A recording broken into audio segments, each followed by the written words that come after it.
it's very unfortunate seeing what the current state of the gaming crash is, how it's being viewed among the general public. For me, I predicted the video game industry would crash since even before the PS4 came out. Right, I understood that it was not sustainable, that people were getting bored of the games that were coming out, that nothing good was being made unless you were Nintendo. I predicted this years and years and years ago, right? And now we see like everyone else is starting to catch on to that fact, right?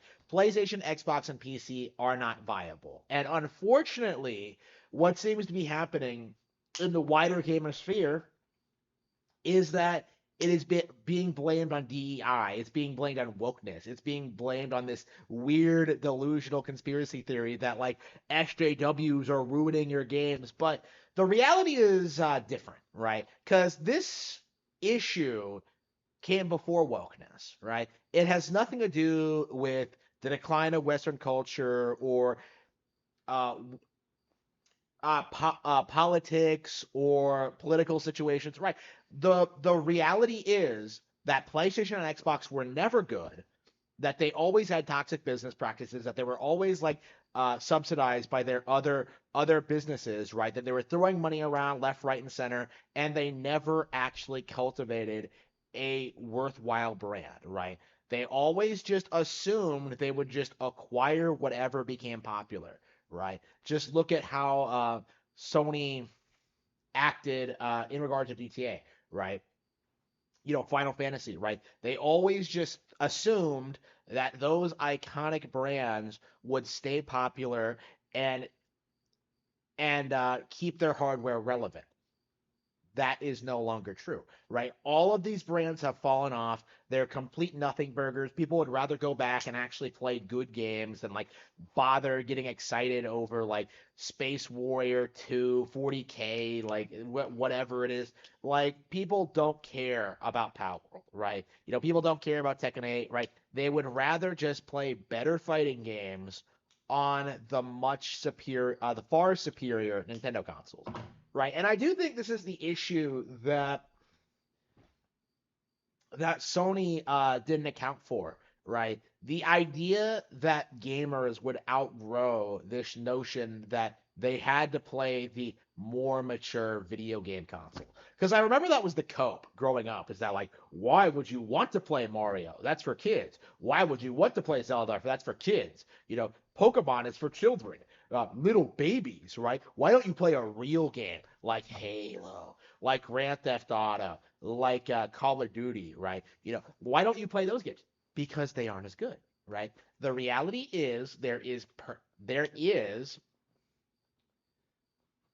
the games that were being produced on Nintendo consoles were better than those on competitive platforms. And the competitive platforms never even really came close, right? They could never produce something like the original New Super Mario Bros. Or Wii Sports or The Legend of Zelda Skyward Sword, right? Like everybody coasted about those games, everybody hated those games and tried to imply they were just for casuals, but the reality is all of them have retained their relevancy significantly better than games that were being shilled at the time.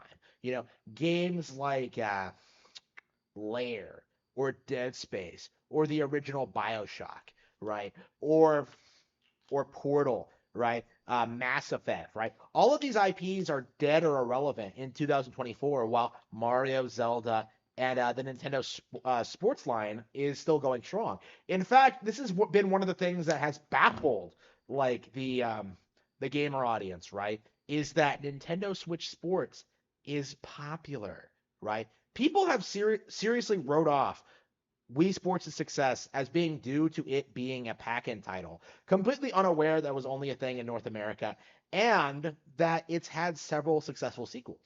Wii Sports Resort, and now Nintendo Switch Sports, right? People were shocked that people enjoy Nintendo Switch Sports, right? It was one of the most wildly hated games on Switch when it came out in 2022, and meanwhile this summer it out of nowhere gets a new update, right? Again, and it still has a very sizable player base today, right?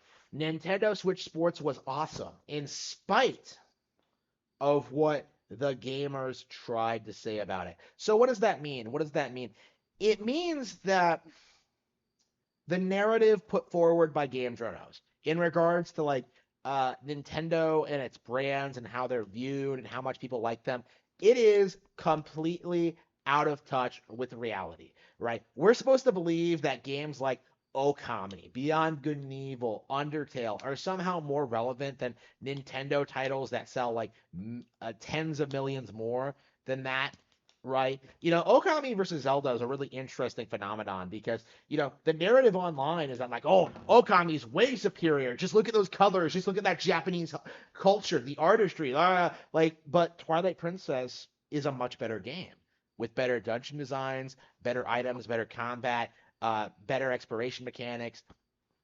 A great art style, right? Like you can like Okami for what it was, but I think objectively speaking, it's very clear, as someone who's played both for decades now, it's very, very clear that Okami falls way, way short of what Twilight Princess managed, even though Okami was the one that was critically praised.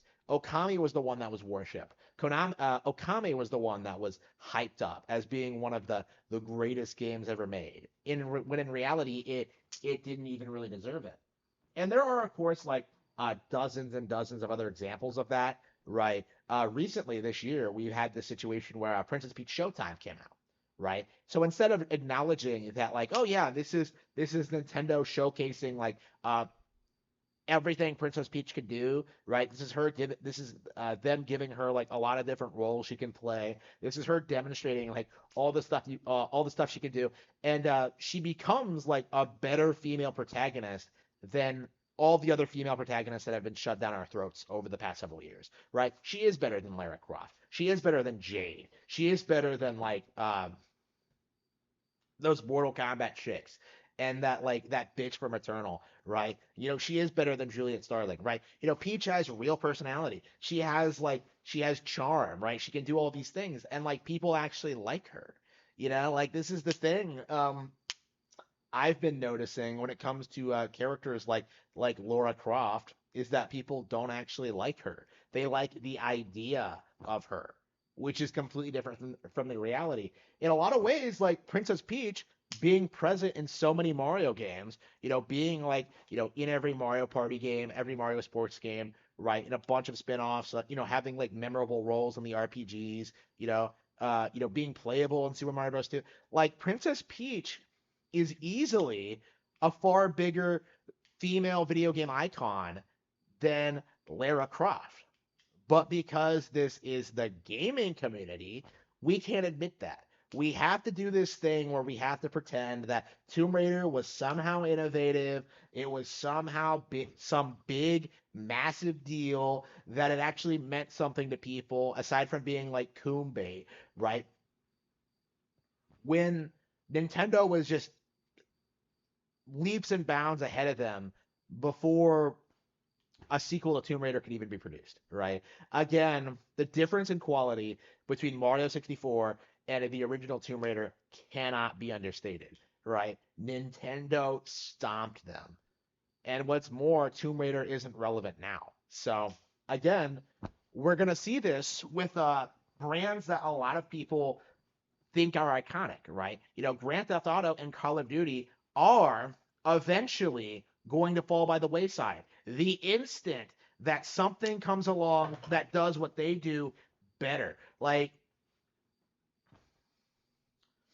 Grand Theft Auto and Call of Duty are not some like behemoths that will just like exist in perpetuity. Like they are going to fall off at some point. I would argue they both fell off a long time ago, but now we're in this situation where nobody wants to acknowledge that these brands just cannot compete with what Nintendo has done, with what they've built up, with what they've done, right? Like again, Rockstar Games is gonna have to bend the knee to Nintendo, right? Their attempts at undermining the big N have completely ended in failure, right? 30 years of this of hyping up PlayStation, refusing to support Nintendo consoles, enabling like PC gamers.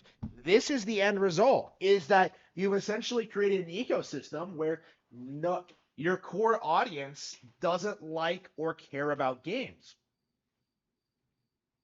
And this is why Nintendo has won the console war, right? This is why they have essentially proven themselves to be the dominant force in gaming, right? They are better than PC gaming. They are better than iPhones. They are better than PlayStation and Xbox, which I think goes without saying at this point. But like, and yet we're still in this position where people don't want to admit it, right?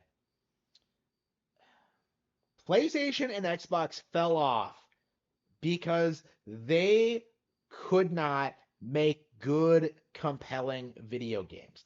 That wasn't in their business plan, right? They allowed themselves to think they could just throw money at things and just make their brand successful, right? That's the real reason gaming failed. It has nothing to do with woke culture or those ideologues, right? Those people are irrelevant in the grand scheme of things. And you're going to see this because the way things are now, like DEI is being cut back on. I know people are like in damage control about this, like, oh no, they're just rebranding it again. But no, they're completely 100% done. Too many people know, too many people are like pushing back against it.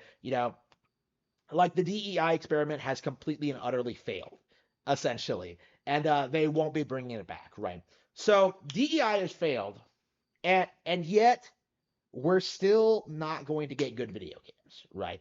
And people may ignore this fact. They may try to tell you that, like, well, at least it's not woke. But the simple reality is that Nintendo was the one that was actually building good games. Like, the other companies don't have the resources, they don't have the funds, they don't have the teams, they don't have the IP or the ability to use it properly, right? All of them are just going to stagnate and just be completely incapable of innovating. That is what we're going to see, a complete and utter stagnation in the gaming sphere outside of the Nintendo ecosystem.